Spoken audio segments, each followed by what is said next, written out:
Hello everyone, welcome back to my channel.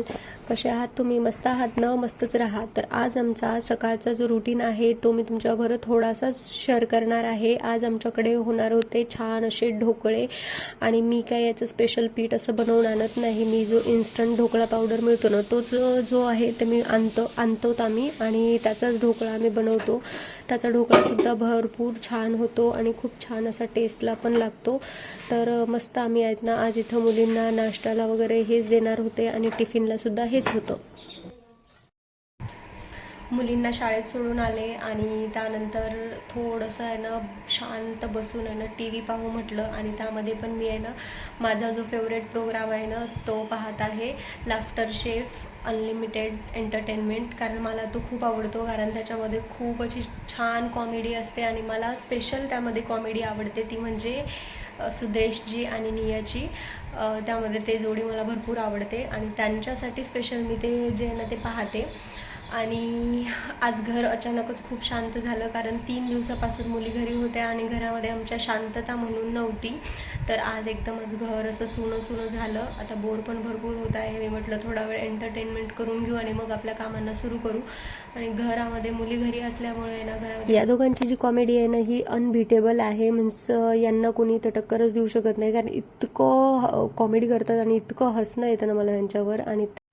आणि त्याचबरोबर आता सुरू झालेलं आहे आपलं बिग बॉस, आणि बिग बॉसचं कोण कोण फॅन आहे ना हे सुद्धा मला कमेंटमध्ये सांगा. म्हणजे मी तरी ना हे एपिसोड्स मीन्स मी बिग बॉस सर्वात जास्त पाहते ते वीकेंड का वारसाठी. आणि त्याच तुम्हालाही रिझन माहीत असेल की आपण सर्वजण आहे ते सलमान खानसाठीच वीकेंड का वार पाहतो, आणि माझंसुद्धा असंच असतं. आणि आज आहे ना आम्हाला खायला मिळणार होती राधवीची स्पेशल अशी पास्ता, आणि ती भरपूर अशा रेसिपीज आहेत. ती खूप छान असे बनवते आणि खूप टेस्टीसुद्धा लागतात तिनं बनवलेलं.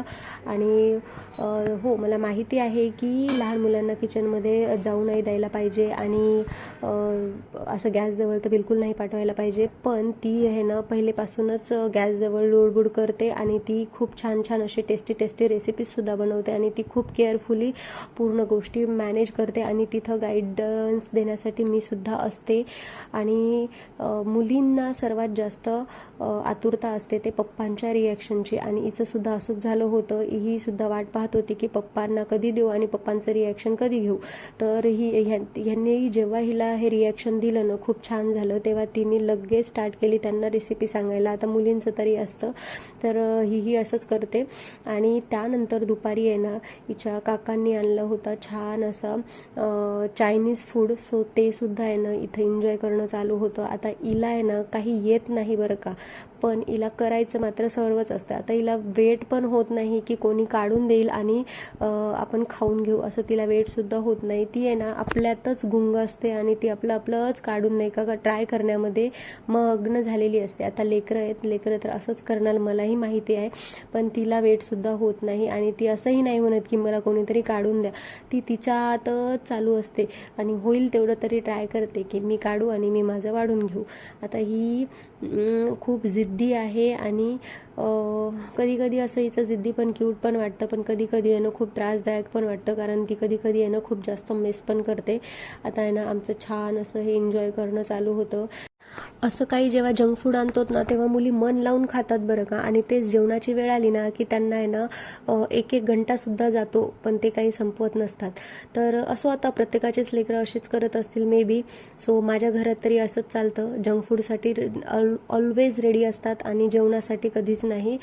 आता लहानांचंच काय, मोठ्यांचं सुद्धा असंच आहे आमच्याकडे. तर हे सुद्धा आहे ना जंक फूडला नेहमीच आवडीनं खातात. आणि त्यानंतर ना वेदांतीचा थोडासा अभ्यास वगैरे घेतला, आणि हा मोठा टास्क आहे माझ्यासाठी आणि प्रत्येक पॅरेंट्ससाठी असेल.